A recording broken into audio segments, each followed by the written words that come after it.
Qui dormait le cul nu, la digue, qui dormait le cul nu, la digue du cul. Et j'arme mon arbalète. Et j'arme mon arbalète, et je lui fous dans le cul, la digue, et je... Quoi? Qu'est-ce qu'il y a? Regardez en face. Oh! Ah!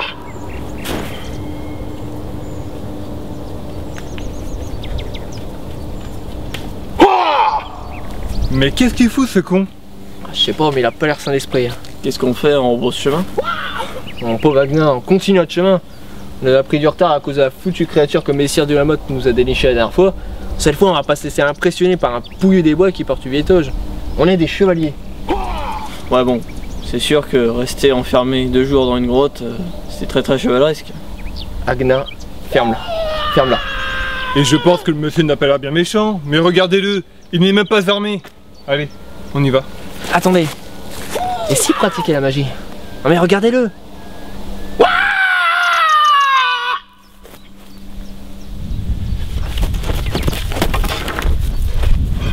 Et merde! Ah, il semble trop confiant. Moi j'aime pas ça. D'un côté, on sait pas ce qu'il fout ici, c'était un mec qui cueille des champignons, c'est tout. Et où est-ce qu'il fout ces champignons? Il a même pas de panier. Ouais, vous manquez d'espérance au pauvre Wagner, c'est terrifiant, comme d'habitude. Je propose qu'on le questionne. Et s'il nous cause des ennuis, nous proposons une voie diplomatique. Oh, on lui bourre la face! Vous manquez de subtilité, messire du fief. Vous ne disiez pas la même chose il y a 2 jours face à la créature. Attendez, là c'est pas pareil. Il faisait mauvais temps. Dans ces cas, je perds toujours mes moyens. Malheureusement pour vous, il fait exactement le même temps qu'aujourd'hui. Heureusement que vous êtes bon pour courir sur de longues distances. Vous insinuez quoi là? Oh rien. Ouais, parce que moi je juge pas vos propres performances, hein.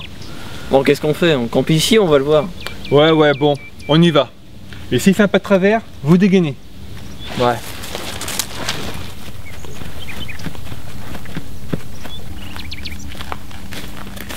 Bonjour à toi l'ami. Bonjour à vous, nobles aventuriers! Je nous présente, Messire de la Motte et Messire du Fief. Ah oui, et l'autre derrière c'est Agna. Ça on s'en fout. Et vous? Les mortels s'imposent des noms, car ils ont peur que les chèvres de l'abîme sans fin les dévorent, dans l'inintelligible domaine de l'immortalité infinie, que trépassent les moyens de communication entre les carpes, tels que l'apnée et la couture au couteau.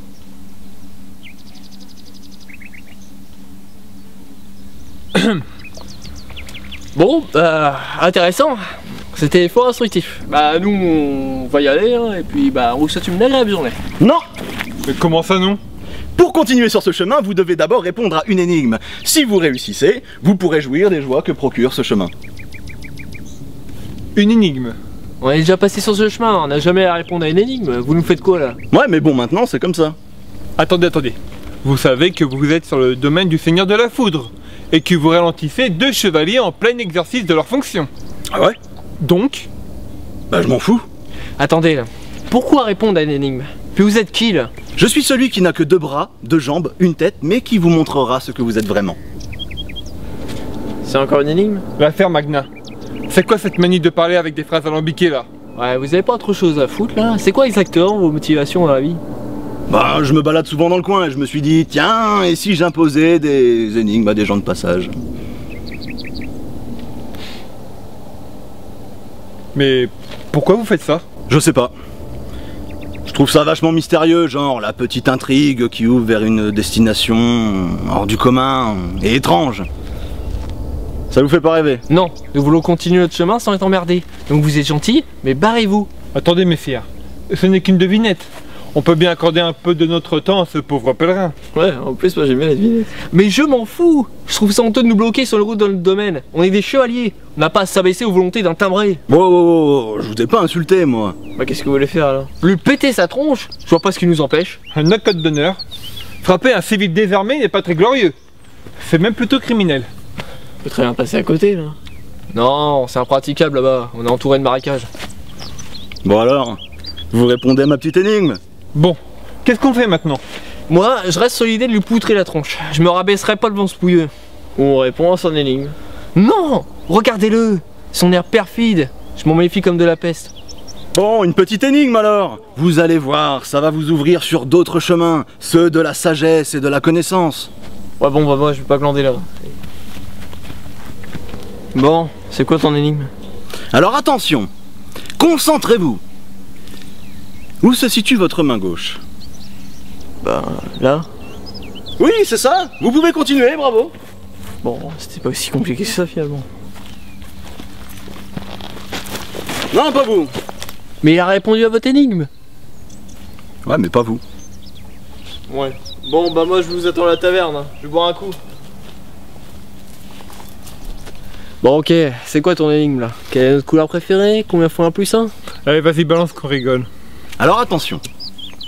Si le cosinus de la tangente pi est perpendiculaire au segment 12,5 cm traversant l'octogonale 90 degrés, trouvez le résultat qui prouve que le théorème de Pythagore est réversible sur les parcelles axiales de l'angle 108 degrés.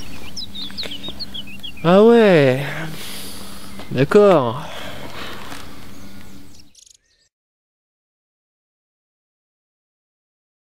Si jamais tu prends ce cercle, Ouais je vois. multiplié par le segment axial de cet angle 90 degrés, multiplié par cette perpendiculaire, tu peux avoir le résultat de la tangente axiale B qui se trouve ici.